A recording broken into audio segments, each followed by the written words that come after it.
모두 자리에서 일어서서 찬송가 4장을 부르시면서 하나님께 예배하겠습니다. 찬송가 4장입니다.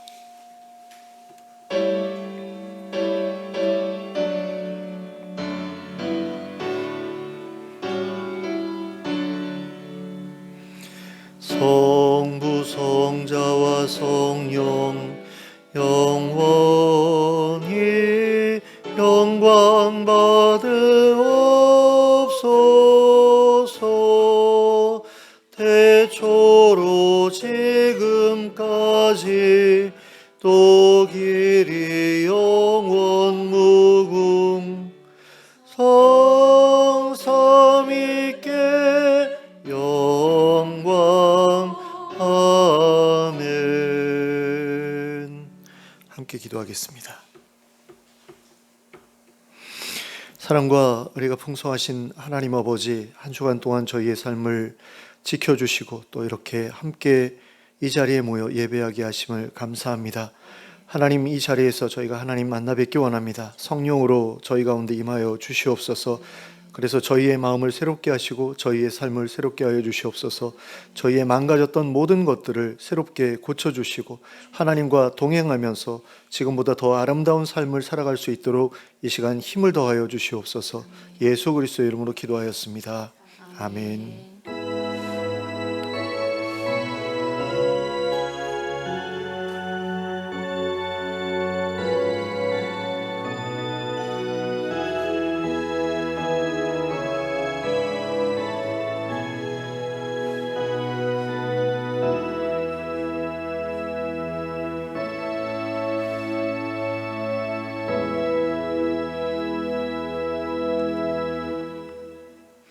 찬송가 39장을 함께 찬송하시겠습니다.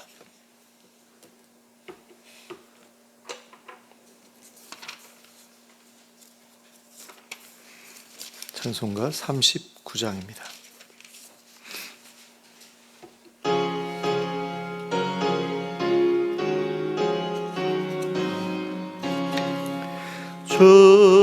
주예를 받으려 모인 성도들, 주 크신 뜻 깨닫게 하옵소서. 내 고통의 멍에를 다 벗게 되니 날 구속하신 이름 찬양하리. 주리를 곁에서 인도하시니 그 거룩한 나라가 이루어지네. 저 마귀와 싸워서 늘 승리하니 큰 영광 주께 돌려 찬양하리. 주리의 방패와 창검 되시니 나 승리의 주님을 따릅니다.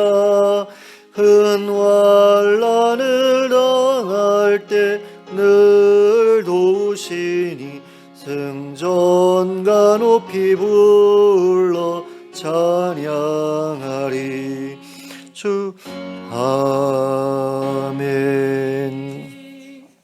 교동문 33번을 함께 교독하시겠습니다. 교동문 33번 시편 72편입니다. 제가 먼저 시작하겠습니다. 하나님이여, 주의 판단력을 왕에게 주시고 주의 공의를 왕의 아들에게 주소서. 그가 주의 백성을 공의로 재판하며 주의 가난한 자를 정의로 재판하리니 의로 말미암아 산들이 백성에게 평강을 주며 작은 산들도 그리하리로다. 그가 가난한 백성의 억울함을 풀어주며 궁핍한 자의 자손을 구원하며 압박하는 자를 꺾으리로다. 그들이 해가 있을 동안에도 주를 두려워하며 달이 있을 동안에도 대대로 그리하리로다. 그는 벤 풀 위에 내리는 비같이 땅을 적시는 소낙비같이 내리리니 그의 날에 의인이 흥왕하여 평강의 풍성함이 달이 다할 때까지 이르리로다. 그가 바다에서부터와 바다까지와 땅에서부터와 땅끝까지 다스리리니 모든 왕이 그의 앞에 부복하며 모든 민족이 다 그를 섬기리로다. 아멘. 사도신경으로 우리의 신앙을 고백하겠습니다.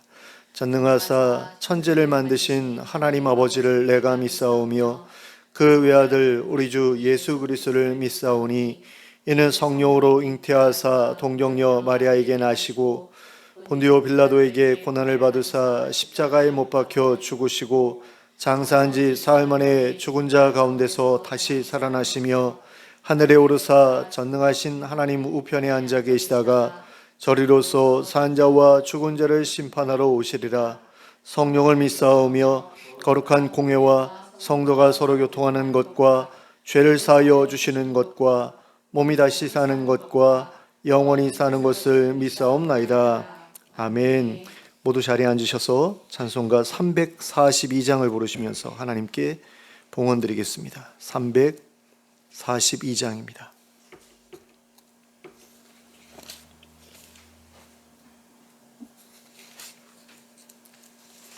찬송가 342장을 함께 찬송하겠습니다.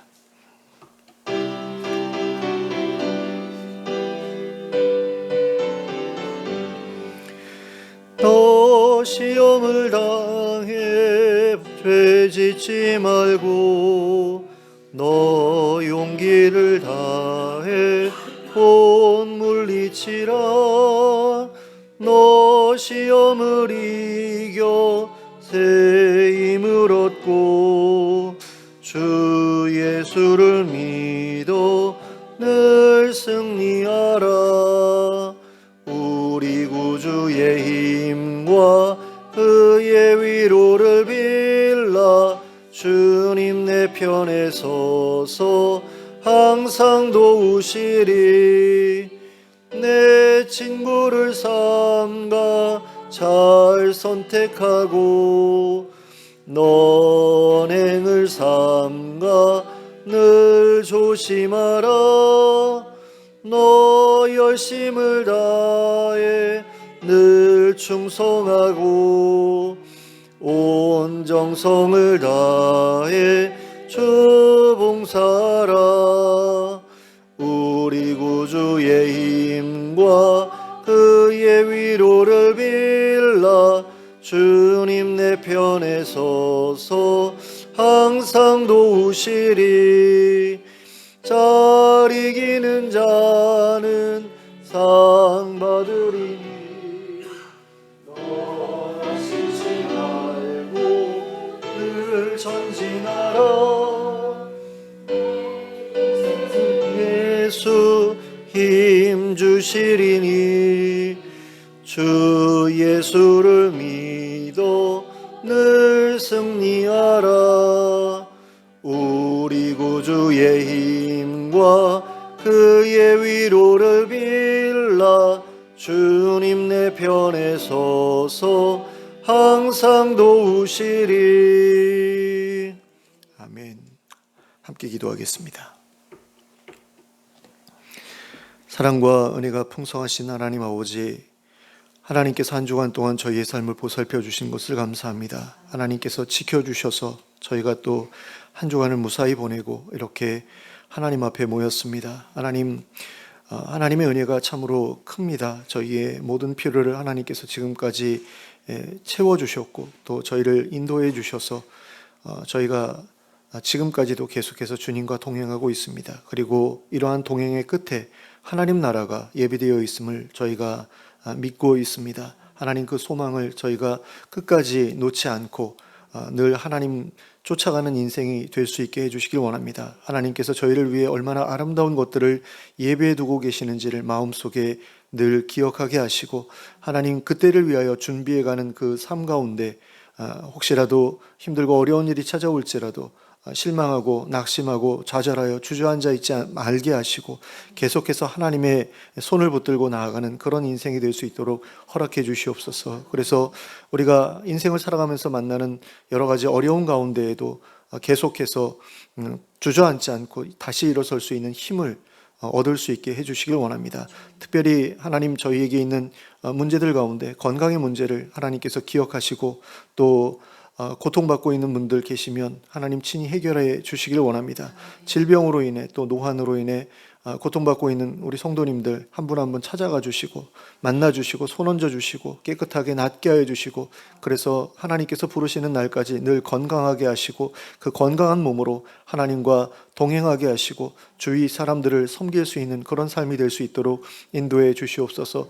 또 경제적인 어려움 때문에 고통받고 있는 분들 하나님 기억해 주시고 그분들의 필요를 채워 주시길 원합니다. 그분들에게 일자리를 주시고 또 일할 수 있는 힘을 주시고 일할 수 있는 마음을 주시고 또 함께 일할 동역자들 주셔서 일하는 것이 괴로움이 아니라 고통이 아니라 즐거운 일이 되게 하여 주시고 그 가운데에서 자기가 필요로 하는 모든 것들이 부족함 없이 채워지는 놀라운 은혜를 맛볼 수 있도록 역사하여 주시옵소서. 그래서 이런저런 어려움들을 늘 하나님 앞에 가지고 나아가 간구함으로 해결받는 우리 성도님들 다 될 수 있도록 이렇게 해주시고, 그런 삶 가운데서 하나님의 살아계심을 더욱더 깊이 체험하고 또 확신하는 그런 삶이 되게 하여 주시고, 그래서 늘 하나님과 동행하는 그런 그 발걸음을 다른 곳으로 돌리지 않는 그런 인생이 될 수 있게 해주시길 원합니다. 하나님이 교회를 기억해 주시길 원합니다. 하나님의 말씀이 온전히 선포되는 교회가 되게 하여 주시고 성도들 간에 서로 사랑하고 섬기는 모습이 있는 그런 교회가 되게 하여 주시고, 그래서 하나님 나라가 이곳에 있음을 많은 사람들이 알 수 있도록 그것을 우리가 먼저 누리고 또 다른 이들에게 그것을 보여줄 수 있도록 그리고 초청할 수 있도록 저희의 마음을 움직여 주시기를 원합니다. 그래서 하나님 아버지, 정말 하나님께서 약속하신 그 하나님 나라가 얼마나 아름다운 곳인지를 우리가 먼저 살아볼 수 있게 해주시고 또 그 모습을 많은 사람들 앞에 부끄러움 없이 내보일 수 있는 그런 교회로 이 공동체를 세워나갈 수 있게 해주시길 원합니다. 또 하나님 아버지, 이 지역사회를 기억해 주시길 원합니다. 경제적으로 많이 침체되어 있는 그런 모습들을 봅니다. 하나님 아버지, 이 지역이 다시금 예전처럼 북적거리는 그런 모습들이 있게 하여 주시고 그런 가운데 정말 많은 사람들이 생기 있게 살아가는 그런 지역이 될 수 있게 해주시길 원합니다. 많은 교회들이 있는데 각 교회마다 주변의 성도들에게 많은 좋은 영향력을 행사하는 그런 교회들이 다 될 수 있도록 이렇게 해주시고, 그래서 불신자들이 믿고 찾아올 수 있는 그런 교회들로 많은 사역들을 잘 감당할 수 있게 해주시길 원합니다. 그리고 또 우리나라를 하나님 기억해 주시길 원합니다. 나라 전체가 경제적으로 힘든 가운데 있습니다. 건설사들이 부도를 앞두고 있는 그런 힘든 그런 상황에 많이들 처해져 있고 또 그리고 물가도 많이 올라서 빈 호주머니로 인해 고통받고 있는 그런 시민들도 많습니다. 그리고 정치적으로도 지금 굉장히 신뢰하기 어려운 그런 문제들을 계속해서 만들어내고 있는 부분들이 있습니다. 특별히 의사들과 정부 간의 다툼이 있어서 많은 환자들이 고통받고 있는데 이 문제도 속히 해결될 수 있도록 허락해 주시길 원합니다. 그리고 정말로 하나님을 경외하는 사람들에 의해서 이 위기를 잘 극복해 나갈 수 있는 지혜들이 많이 쏟아져 나오게 하여 주시고 또 힘들고 어려운 사람들을 돌아보는 손길들이 믿는 사람들로부터 나올 수 있도록 허락해 주시길 원합니다. 그래서 힘든 위기 때 서로 손을 붙잡고 의지하고 격려하고 세워주는 그런 일들을 통해서 힘을 얻는 그런 사람들이 많아질 수 있도록 역사하여 주시옵소서. 또 세계 여러 곳에서 진행되고 있는 전쟁의 문제들도 주님 해결해 주시길 원합니다.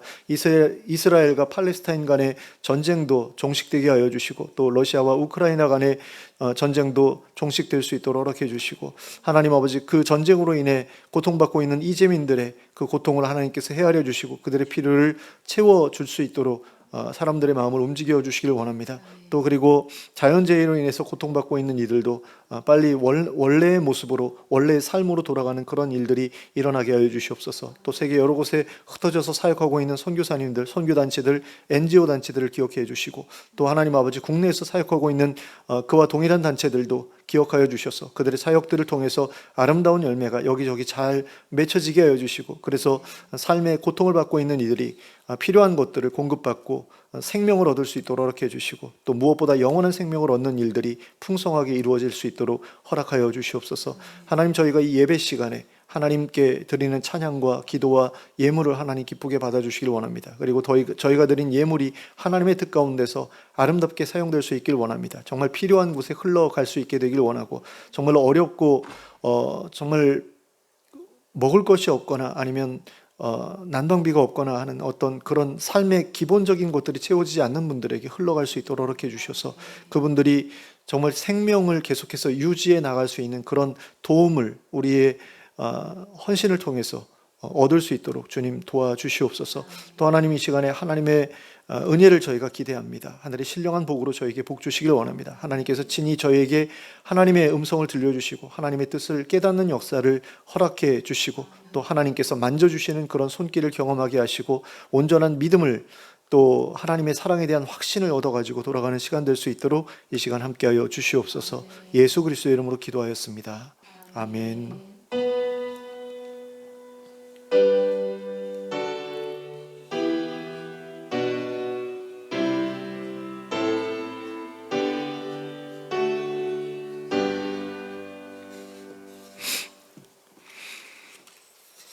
예, 교회 소식을 함께 보시겠습니다. 신약 성경 일독 학교가 이제 개강을 앞두고 있습니다.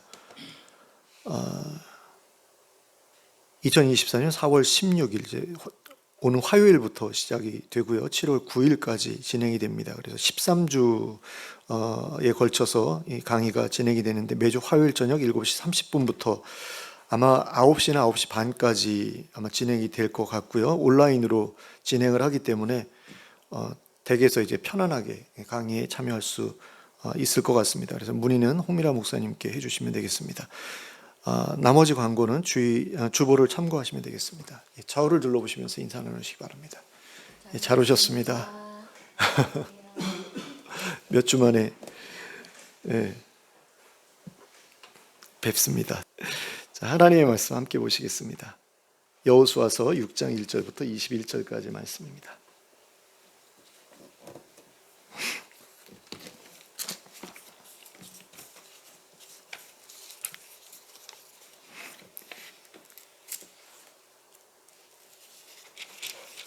여호수아서 6장 1절부터 21절까지를 합독하도록 하겠습니다. 시작.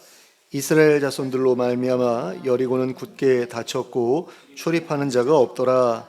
여호와께서 여호수아에게 이르시되 보라, 내가 여리고와 그 왕과 용사들을 내 손에 넘겨 주었으니 너희 모든 군사는 그 성을 둘러 성 주위를 매일 한 번씩 돌되 엿새 동안을 그리하라. 제사장 7은 7 양각 나팔을 잡고 언약궤 앞에서 나아갈 것이요 7째 날에는 그 성을 7번 돌며 그 제사장들은 나팔을 불 것이며 제사장들이 양각 나팔을 길게 불어 그 나팔 소리가 너희에게 들릴 때에는 백성은 다 큰 소리로 외쳐 부를 것이라.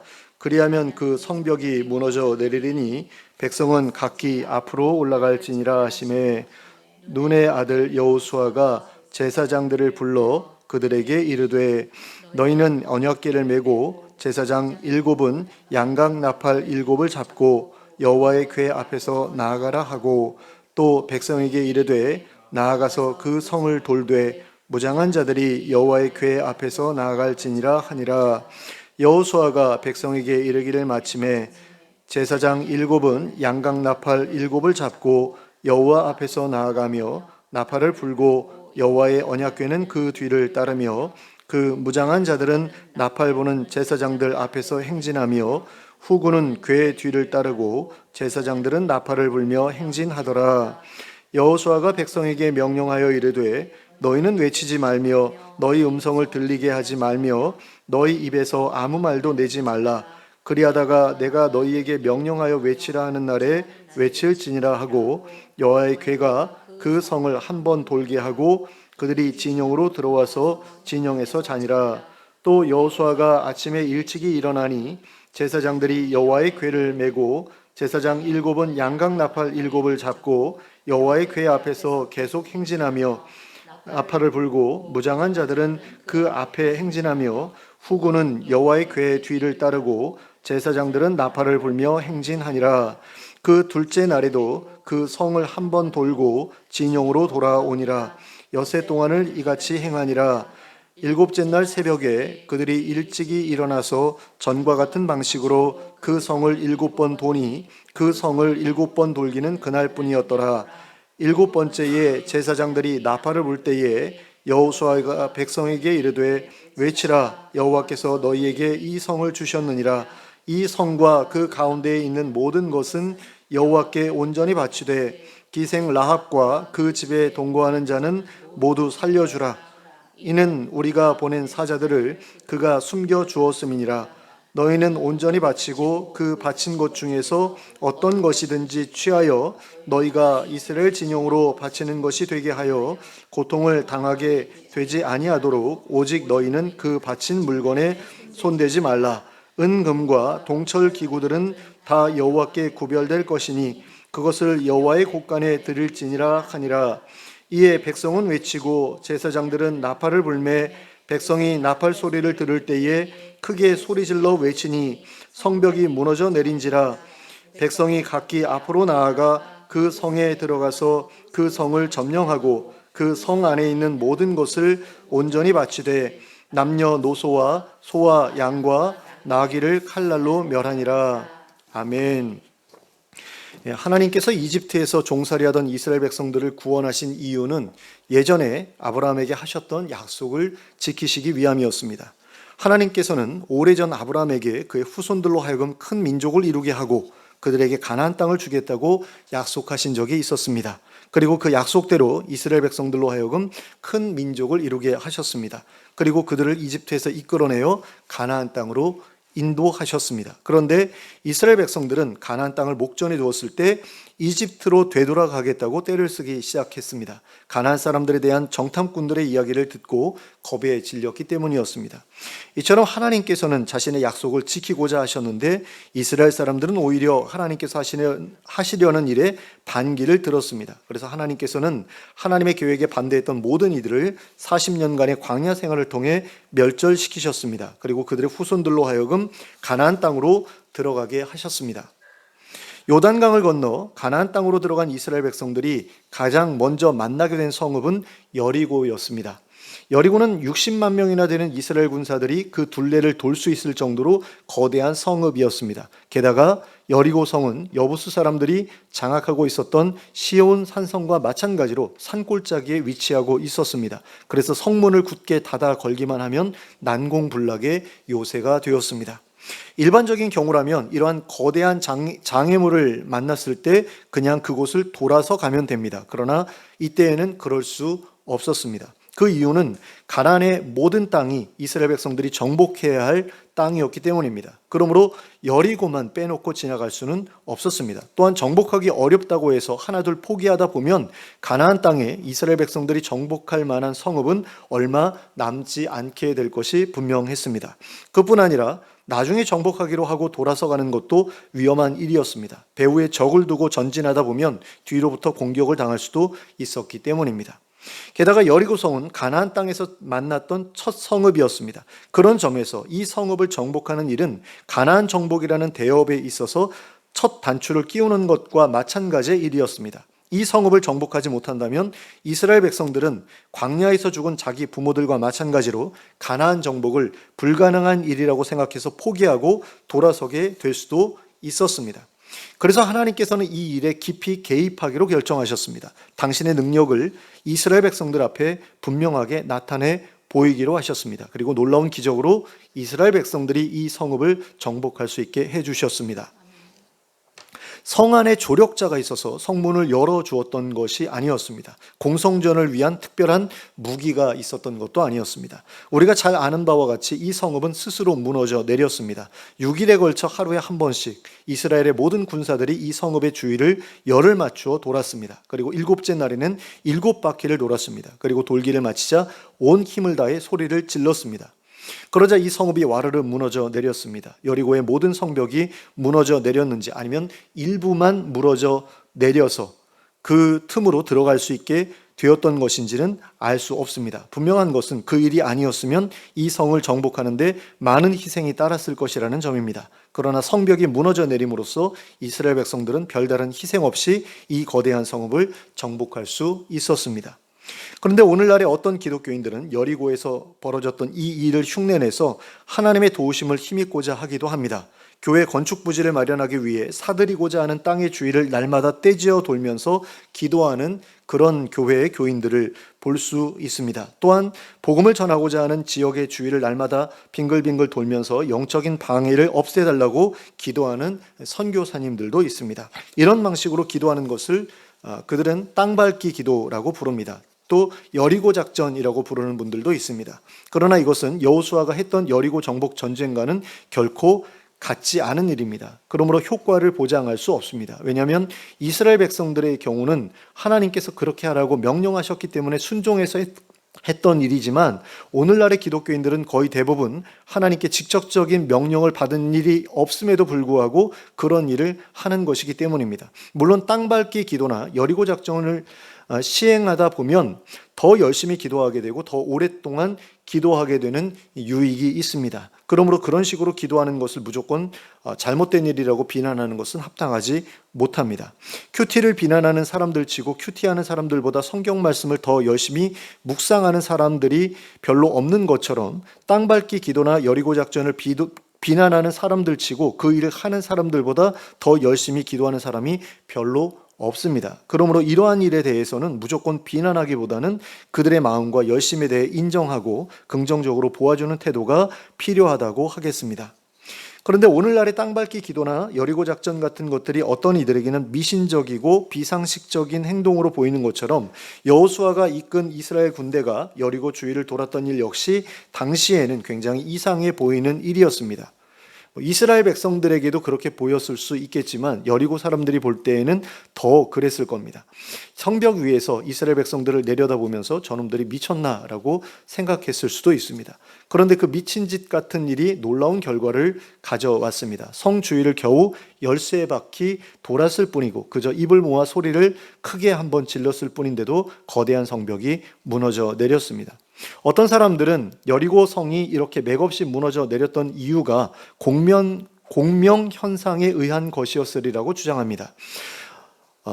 공명 현상에 대한 가장 대표적인 예가 1940년 11월 7일에 미국 워싱턴주의 타코마 다리에서 벌어졌던 그런 일입니다. 강풍으로 이 다리가 붕괴되는 사건이 벌어졌는데요. 준공한 지 겨우 4개월 만에 일어난 일이었습니다. 그런데 이 붕괴는 부실 공사로 인해 일어난 것이 아니었습니다. 붕괴의 원인은 바로 바람이었습니다. 타코마 다리는 한 번의 강력한 바람에 의해 무너진 것이 아니라 계속해서 부는 바람의 진동수가 다리가 흔들리는 진동수와 일치하면서 점점 더 거세게 흔들리다가 마침내 무너져 내렸던 겁니다.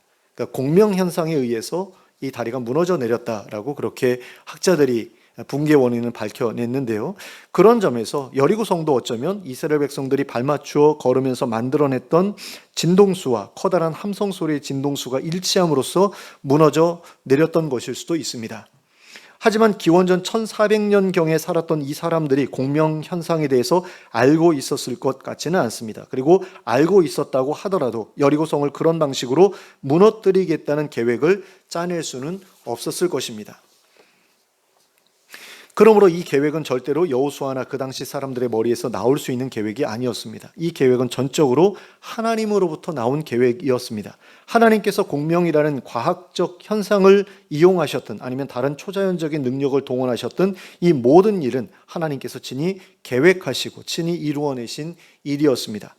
이 계획이 아니었다면 이스라엘 백성들은 여리고성을 정복하기 위해 많은 희생을 치러야 했을 것입니다. 성벽에 접근하기 전에 화살에 맞아 죽는 사람들도 생겨났을 것이고, 또 성을 기어오르다가 위에서 던진 돌이나 끓는 기름에 맞아 떨어져 죽는 사람들도 생겨났을 것입니다. 그리고 성벽에 거의 다 올라간 뒤에 칼이나 창에 찔려 떨어져 죽는 사람들도 생겨났을 것입니다. 그러나 그들이 하나님의 명령에 순종했을 때 그들은 성벽을 타고 넘을 필요가 없어졌습니다. 그저 무너진 성벽을 걸어서 지나가면 됐습니다. 그리고 중간중간에 성벽에 깔려 부상을 당한 적군들만 처치하면서 나아가면 되었습니다. 그러면 이러한 사건을 통해 우리가 배울 수 있는 교훈은 무엇입니까? 본문을 통해 배울 수 있는 첫 번째 교훈은 하나님께서는 당신의 계획을 가로막는 사람들을 용납하지 않으신다는 것입니다. 하나님께서는 당신의 약속을 지키시기 위해 이스라엘을 가나안 땅으로 들여보내려고 하셨을 때 그것을 반대하고 이집트로 돌아가려고 했던 이스라엘 백성들을 결코 용서하지 않으셨습니다. 그들이 뒤늦게 후회하고 난리를 부렸어도 하나님께서는 그들을 결코 용서하지 않으셨습니다. 이처럼 하나님께서 분명하게 명령하신 일에 대해 반대하는 이들은 하나님의 무서운 진노를 피할 수 없게 됩니다. 하나님께서 지도자로 세우신 모세를 대적하고 그를 따라가기를 거부했던 사람들은 모두 하나님의 진노 가운데 죽음을 맞이했습니다. 당을 지어 모세를 반대했던 다단과 고라와 아비람과 같은 이들은 갑자기 생겨난 구렁에 빠져 시신조차 찾을 수 없게 되었습니다. 그러나 출애굽 2세대 가운데 여호수아를 대적한 사람은 아무도 없었습니다. 그들은 40년 동안 광야에 머물면서 하나님의 말씀을 확실하게 교육받았습니다. 그래서 그들은 하나님의 약속을 마음 깊이 새기고 있었습니다. 그리고 그들은 요단강을 건널 때 일어났던 기적적인 사건을 통해 여호수아가 하나님께서 친히 세우신 지도자라는 사실을 분명하게 깨달았습니다.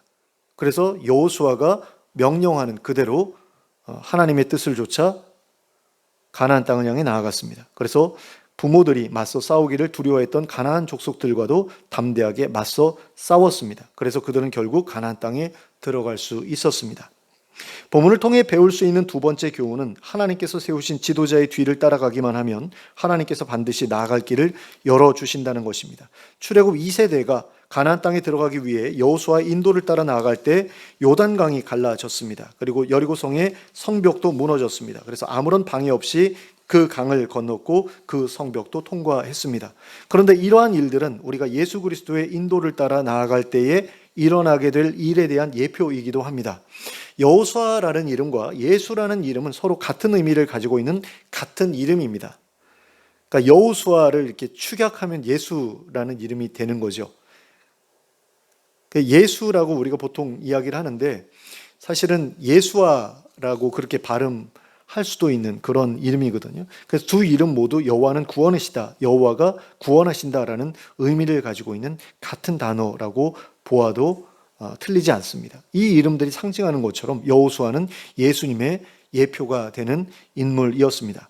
여호수아가 이스라엘 백성들을 가나안 땅으로 이끌어 주었던 것처럼 예수님께서는 우리를 하나님 나라로 이끌어 주십니다. 하나님 나라에 들어가기 위해 우리에게 요구되는 것은 단지 예수님의 뒤를 쫓아가는 것입니다. 그분의 인도를 따라가는 것입니다. 그리고 이처럼 하나님께서 세워주신 지도자의 뒤를 따라간다고 하는 것은 하나님께서 열어주신 길, 평탄케 해주신 길로 나아간다라는 것을 의미하는 일이기도 합니다. 하나님께서 지도자로 세우신 여호수아의 뒤를 따라갔던 이스라엘 백성들은 요단강을 건너기 위해 다리를 놓거나 배를 만들 필요가 없었습니다. 여리고성을 정복하기 위해 투석기나 사다리를 만들 필요도 없었습니다. 이것은 우리에게 있어서도 마찬가지입니다. 하나님 나라에 가기 위해 우리가 별도의 계획을 세워서 해야 할 일은 아무것도 없습니다. 그저 예수님의 뒤를 따라가기만 하면 됩니다. 예수님께서 행하셨던 선한 일들을 예수님과 똑같이 하면서 살아가면 됩니다. 많은 사람들이 오해하는 것이 우리가 예수를 믿는다라고 했을 때 그 믿는다라는 것 그 한 가지만으로 모든 게 다 해결된다라고 생각하는 겁니다. 그러니까 예수님께서 우리를 위해서 죽으시고 다시 부활하셨다. 그것만 믿으면 우리는 구원받을 수 있다라고 생각을 하는데 예수님께서 말씀하신 것을 믿는 것은 구원받는 데 있어서 가장 기본적인 일인 게 분명하죠. 그것을 부정할 수는 없습니다. 그러나 또 한 가지 우리에게 필요한 것이 있는데 그것이 무엇이냐면 예수님처럼 살아가는 것입니다. 그게 우리에게 필요해요. 그러니까 원래는 우리가 예수님처럼 살아가야 우리가 구원을 받는데 그게 예수님의 삶에 대한 어떤 그 본받는 모습이잖아요. 그게 우리에게 꼭 필요한 모습이거든요. 왜냐하면 하나님의 아들이 어떻게 살았는지를 보아야 하나님께 입양된 하나님의 자녀들이 어떻게 살아야 되는지를 이제 알 수가 있는 거잖아요. 예수님의 삶을 보면서. 그러면 하나님의 아들이 저렇게 살았으니까 우리도 그렇게 살아야지라고 생각하고 그렇게 살아야 되는 거 아닙니까? 그래야 하나님 나라에 어울리는 사람이 되는 거잖아요. 근데 하나님을 믿는다고 하면서 예수님처럼 살지는 않는다? 그러면 그건 믿는다라고 말하기가 어려운 거죠. 왜냐하면 하나님 나라를 믿는데 있하나님 나라가 우리에게 주어질 것을 믿는데 그 나라에 어울리는 사람으로 준비되려고 아무런 노력도 하지 않는다? 근데도 그 사람이 믿는다라고 말할 수 있을까요? 그건 아니지 않습니까? 근데 그런 거죠. 그러니까 어떤 사람들은 예수님의 삶에 주목을 하는데 어떤 사람들은 예수님의 죽음에 주목을 한다라고 어떤 분이 이야기를 하더라고요. 그래서 교단마다 약간의 그 어떤 성향이 다르지 않습니까? 근데 장로교는 좀 그런 부분이 있습니다. 예수님의 죽음에 주목해요. 그러니까 예수님께서 십자가에서 죽으셨다라는 게 예수님의 사역 가운데서 예수님의 삶에서 가장 중요한 어떤 부분으로 그렇게 생각을 합니다. 그러면서 삶이라는 부분, 생활하시는 어떤 그런 부분에 대해서는 별로 관심이 없는 것처럼 느껴지는 그런 부분들도 있습니다. 그런데 어떤 종파는 예수님의 삶에만 주목을 해요. 그래서 예수님의 죽으심의 의미에 대해서는 별로 그렇게 강조하지 않는. 근데 이런 사람들은 좀 소수지요. 아나베프티스트 같은 경우는 삶에 주목을 합니다. 그래서 예수님께서 어떻게 사셨는지를 보고 그대로 살려고 노력하는 데 초점을 맞추면, 장로교회는 예수님의 죽으심의 의미, 그래서 그 예수님께서 십자가에서 죽으신 것이 우리의 죄 때문이고, 그렇기 때문에 우리는 그 죄사함을 받았으니까 죄 짓지 말고 살아야지라고 하는데, 죄 짓지 않으려는 그런 노력들은 하지만 선을 행하는 그런 부분에 있어서는 그렇게 죄 짓지 않으려는 노력보다는 열심히 하지 않는 어떤 그런 모습들을 보죠. 그러니까 그런 부분들에 있어서 우리가 균형을 잡아야 될 필요가 있는 거거든요. 예수님의 삶에도 우리가 관심을 갖고 본받으려고 노력해야 되고, 또 예수님의 죽으심의 의미에 대해서도 깊이 생각하면서 죄로부터 멀어지는 어떤 그런 노력들을 해야 되는데, 그 두 가지를 같이 병행하기보다는 어느 한쪽에 치중된 그런 모습들이 우리 가운데 있어서 그것이 굉장히 안타까운 일이 아닐 수가 없습니다. 자, 그래서 예수님께서 그런 이야기를 하셨거든요. 그 사람들이 내가 어떻게 해야지 구원을 받을 수 있습니까? 라고 물었을 때 뭐라고 얘기를 하세요? 선한 일을 하라고 하시잖아요. 그러니까 예수님은 선한 일을 해야지 구원을 받는다라고 이야기를 하는데, 선한 일만 해서는 구원을 받을 수가 없죠. 예수 그리스도를 믿고 선한 일을 해야지 구원을 받을 수 있는 거죠. 그런데 어떤 사람들은 믿기만 하면 다 된다라고 생각하고, 어떤 사람들은 선한 일만 하면 다 된다라고 생각하고, 그러니까 이게 문제가 생기는 것 아닌가 싶습니다. 자, 예수님의 뒤를 따라가기만 하면 구약에 기록되어 있는 율법을 하나하나 지킬 필요가 없어집니다. 할례를 받을 필요도, 제사를 드릴 필요도, 세례를 여러 차례 받을 필요도 없습니다. 그저 그분이 싸우라고 하시는 믿음의 싸움을 잘 감당하면서 걸어가기만 하면 됩니다. 싸움도 하나님께서 도와주셔서 수월하게 이기게 해주시기 때문입니다.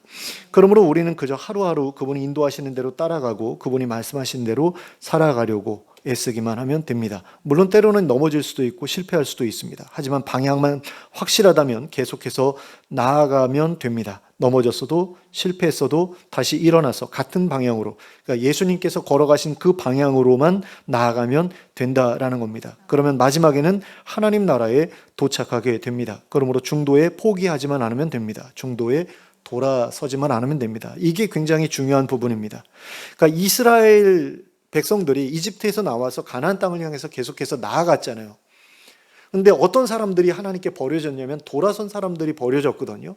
그러니까 가나안 땅을 향해 나아가면서 죄 지은 사람들은, 다른 죄, 일상적인 어떤 죄를 지었던 사람들은 그것과 상관없이 구원을 받았어요. 그런데 돌아섰던 죄를 지었던 사람들은 절대로 용서받지 못했거든요. 그러니까 용서받을 수 있는 죄와 용서받을 수 없는 죄를 우리가 좀 구별할 필요가 있습니다. 하나님으로부터 돌아서는 죄가 용서받을 수 없는 죄고요. 하나님으로부터 돌아서지 않고 살아가면서 내 연약함 때문에, 또 어떤 내 부족함 때문에 지었던 어떤 그런 죄들 있잖아요. 그런 것들은 용서받을 수 있다라는 거죠. 근데 그런 죄를 졌다고 해가지고 나는 구원받지 못할 거야, 그리고서 돌아선다? 이건 굉장히 어리석은 일인 거죠. 자, 본문을 통해 배울 수 있는 세 번째 교훈은, 하나님께서는 당신의 백성들이 나아가는 길을 가로막는 장애물들을 절대로 용납하지 않으신다라는 것입니다. 하나님께서는 요단강이 이스라엘 백성들의 앞을 가로막았을 때 그것을 갈라주셨습니다. 그리고 여리고 성벽이 이스라엘 백성들의 앞을 가로막았을 때에도 그것을 허물어 주셨습니다. 하나님의 백성들이 하나님께서 원하시는 길로 나아갈 때 그것을 가로막는 것은 그대로 하나님께서 내버려 두시지 않습니다. 그러면 우리가 하나님 나라를 향해 나아가는 길에 있어서 가장 방해가 되는 장애물은 무엇입니까? 그것은 바로 죄입니다. 죄야말로 우리가 하나님께로 나아가는 길목을 가로막고 있는 가장 큰 장애물입니다. 그런데 그 문제를 하나님께서 예수님을 통해서 해결해 주셨습니다. 십자가의 권세로 죄의 권세를 깨뜨려 주셨습니다. 더 이상 죄가 우리를 다스리지 못하게 하셨습니다. 우리 인류에게 들어온 죄의 뿌리는 이미 십자가에서 잘려져 버렸습니다. 그러나 죄의 잔가지들은 아직까지도 살아남아서 사실은 죽어가고 있으면서도 우리로 하여금 하나님께 나아가지 못하도록 끈질기게 방해하고 있습니다. 그것은 욕심일 수도 있고 게으름일 수도 있고 낮은 자존감일 수도 있습니다. 또는 중독적인 어떤 습관일 수도 있습니다. 그리고 이런 것들은 우리로 하여금 죄책감에 사로잡히게 하고 좌절감에 사로잡히게 해서 마치 우리에게 소망이 없는 것처럼 느끼게 만듭니다. 나 같은 것이 어떻게 하나님 나라에 들어갈 수 있을까 하고 스스로 자포자기하게 만듭니다. 그러나 이러한 말은 마귀의 거짓말일 뿐입니다. 마귀는 우리의 눈앞에 여리고 성벽과 같은 거대한 죄의 벽을 보여주면서 너는 이 문제를 해결할 수 없어 라고 계속해서 속삭입니다. 물론입니다. 우리의 힘만으로는 그러한 죄의 벽을 넘어가기 어렵습니다. 그러나 그 문제를 내가 아니라 하나님께서 해결해 주시면 문제는 간단해집니다. 내 힘으로는 할 수 없어도 하나님의 힘으로 할 수 있다면 그것은 더 이상 우리에게 장애물이 될 수 없습니다.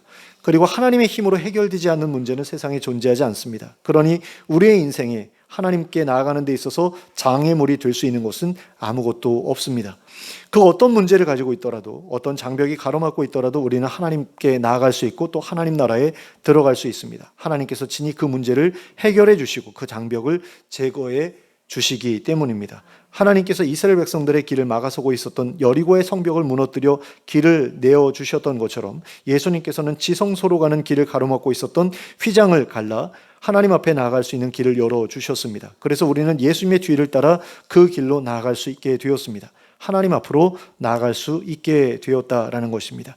그러나 예수님의 도우심으로 그 큰 문제가 해결되었다고 해서 모든 문제가 다 해결된 것은 아닙니다. 여전히 우리 앞에는 하나님께로 나아가는 길을 막고 있는 여러 가지 자잘한 문제들이 남아 있습니다. 가난과 건강의 문제 같은 것들도 그런 장애물들이라고 할 수 있습니다. 사실 죄에 비하면 가난이라든가 건강이라든가 하는 것들은 그렇게 큰 문제가 아닙니다. 거기서 비롯된 원망감 있잖아요. 그게 사실은 더 큰 문제죠. 그러니까 가난하다고 해서 하나님께 나아갈 수 없는 것이 아니고 하나님 나라에 들어갈 수 없는 게 아니죠. 건강하지 못하다고 해서 하나님께 나아갈 수 없고 하나님 나라에 들어갈 수 없는 것이 아니지 않습니까? 그런데 뭐가 문제가 되냐면 이런 것들이 우리에게 하나님에 대한 원망감을 불러올 수 있다라는 겁니다. 하나님에 대한 서운함, 그리고 하나님에 대한 불신을 불러올 수도 있죠. 아니 이것 하나도 해결해 주지 못하시는 분이 우리한테 그렇게 좋은 나라를 우리에게 주실 수 있다고 라는 어떤 그런 의심을 우리에게 가져다 주는 거죠. 그런데 이런 문제들도 하나님께 의탁하면 해결할 수 있도록 도와주신다라는 겁니다. 물론 이제 하나님 나라에 들어가기에 앞서서 해결되는 그 직전에서 해결되는 문제들도 분명히 있을 겁니다. 하나님께서 모든 믿는 사람들의 장애를 해결해 주신다. 그럼 안 믿을 사람이 없겠죠. 하나님께서 모든 사람들의 어떤 경제적인 문제를 해결해 주신다. 그럼 안 믿을 사람이 없을 겁니다. 근데 그냥 왜 내버려 두시느냐라고 했을 때 결국 그것은 누가 하나님 나라에 들어가기 합당한가를 하나님께서 시험하기 위한 어떤 그런 도구로 남겨두신 거거든요. 근데 그런 것이 우리가 하나님 앞에 나아가는 것을 가로막지 못한다라는 겁니다. 왜? 하나님께서 그런 것들에도 불구하고 하나님을 신뢰하는 마음을 우리에게 부어주시기 때문이죠. 그렇기 때문에 그런 문제들 앞에서 우리는 위축되지 말아야 합니다. 그렇다고 해서 아무 문제가 없는 것처럼 옆으로 돌아가지도 말아야 합니다. 뒤로 돌아서지도 말아야 합니다. 그 모든 장애물들을 치워버리고 또는 넘어서 앞으로 나아가야 합니다. 그러기 위해 우리에게 필요한 것은 하나님의 도우심을 구하는 것입니다. 그리고 하나님께서 명하신 대로 행하는 것입니다. 예수 그리스도의 뒤를 따라 예수 그리스도께서 사셨던 그 모습 그대로 살아가는 것입니다. 그리고 예수 그리스도께서 하나님께 기도하셨던 것처럼 하나님의 도우심을 구하는 것입니다. 그럴 때에 하나님께서는 우리가 해결하지 못했던 그 일들을 친히 해결해 주실 것입니다. 우리의 노력으로 해결하지 못했던 그 일들이 우리의 기도를 통해 하나님의 역사하심을 통해 해결될 것입니다. 그러므로 하나님께서 우리에게 길을 열어주실 때까지 하나님의 도우심을 구하며 기도하기를 멈추지 않는 우리 모두가 될 수 있기를 바랍니다. 우리의 노력으로 해결되지 않는다고 절망에 있지 않는 우리가 될 수 있기를 바랍니다. 하나님께서 알려주신 방향으로 계속해서 나아가고자 힘쓰는 우리가 될 수 있기를 바랍니다. 그리고 그러한 끊임없는 노력 가운데 하나님께서 친히 열어주시는 길을 통과해 하나님께서 약속하신 복된 나라에 도달하는 우리 모두가 될 수 있기를 예수 그리스도의 이름으로 축원합니다. 함께 기도하겠습니다. 사랑의 하나님 아버지, 우리가 하나님 나라에 들어가기를 간절히 사모합니다. 이 땅의 삶으로는 우리가 만족할 수 없습니다. 이 땅의 삶은 광야 같은 삶이라고 하나님께서 우리에게 가르쳐 주셨습니다. 그럼에도 불구하고 어떤 사람들은 이 광야 같은 삶이 만족스럽다고 여기에 주저앉아 살고자 하는 그런 사람들도 있습니다. 남들보다 조금 더 많이 가졌기 때문에, 그래서 많은 것들을 누리고 있기 때문에 여기가 천국이다라고 착각하고 살아가는 그런 사람들도 많이 있습니다. 그러나 우리는 가난하고 병들었기 때문에 하나님 나라가 정말로 필요합니다. 하나님 그곳에 들어가 더 이상 질병의 고통 없이 살아갈 수 있길 원합니다. 또 경제적인 어려움에 대한 그런 염려 없이 살아갈 수 있게 되길 원합니다. 그 나라를 사모하는 그 마음을 하나님께서 받아주시길 원합니다. 그리고 우리가 하나님 앞으로 나아갈 때에 우리를 가로막는 그런 장애물들을 하나님께서 친히 해결해 주시길 원합니다. 예수 그리스도를 통해 해결해 주신 그 문제 말고 아직까지도 남아있는 여러 가지 문제들이 우리 앞에 산적해 있습니다. 경제적인 문제와 또 건강의 문제, 또 하나님과의 관계에서 일어나는 여러 가지 불신과 또 원망의 문제들이 우리를 사로잡고 우리로 하여금 하나님 앞으로 나아가지 못하게 할 때가 참으로 많습니다. 그러나 그런 문제들이 우리의 발목을 붙잡을 때에 그 자리에 주저앉지 않게 되길 원합니다. 하나님의 도우심을 간절히 기대하게 되기를 원합니다. 그래서 예수님처럼 하나님의 도우심을 간절히 구하면서 우리가 나아가야 될 방향으로 계속해서 나아갈 수 있기를 원합니다. 힘들고 어려운 일이 있더라도 선한 일을 멈추지 않기를 원하고, 또 다른 이들을 섬기는 그 일을 멈추지 않기를 원하고, 그들을 위해 희생하는 것까지도 우리가 감수해낼 수 있기를 원합니다. 그래서 하나님 나라에 어울리는 합당한 사람으로 인정받게 되기를 원하고, 그럼으로써 모든 장애물들을 넘어 하나님 나라에 들여보내지는 저희 모두가 될 수 있기를 원합니다. 예수 그리스도의 이름으로 기도하였습니다. 아멘.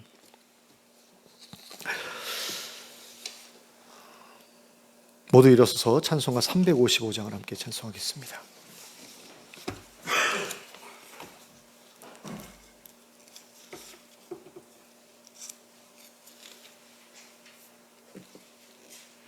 (355장) 함께 찬송하겠습니다.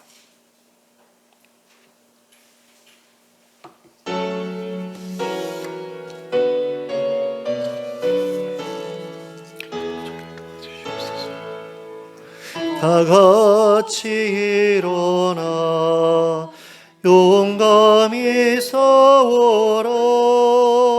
저 마귀 물리친 옛 성도들 같이 그 어떤 고난 당해도 주 영광 드러내리라. 옛 성도 걸어간 그 길을 따라서 이 거룩한 싸움 늘 싸워 이기며 주 세상 유혹 물리쳐 내 주만 따라가리라. 힘차게 나가자. 큰 싸움할 때에 주님의 강한 손 내 능력 되시면 저 마귀 능히 물리쳐 늘 승리하게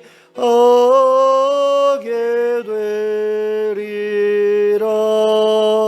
주님만 의지해 힘차게 나가자.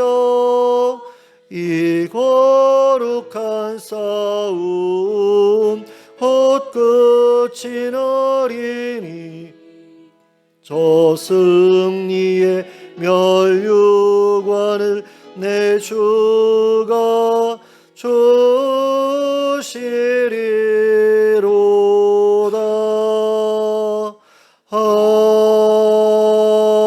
아멘.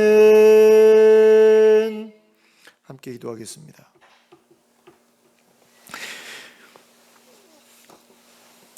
이제는 우리 주 예수 그리스도의 은혜와 하나님 아버지의 극진하신 사랑과 성령님의 감동감화 교통하심이 어떤 장애물이 앞을 가로막는다고 할지라도 하나님께서 친히 그 장애물을 치워주실 것을 기대하며 하나님께서 명하신 그 길에서 벗어나지 아니하고 하나님께서 이끄시는 대로 계속해서 나아가기로 결단하고 돌아가는 주의 백성들 머리 위에 지금부터 영원토록 함께 하실지어다. 아멘.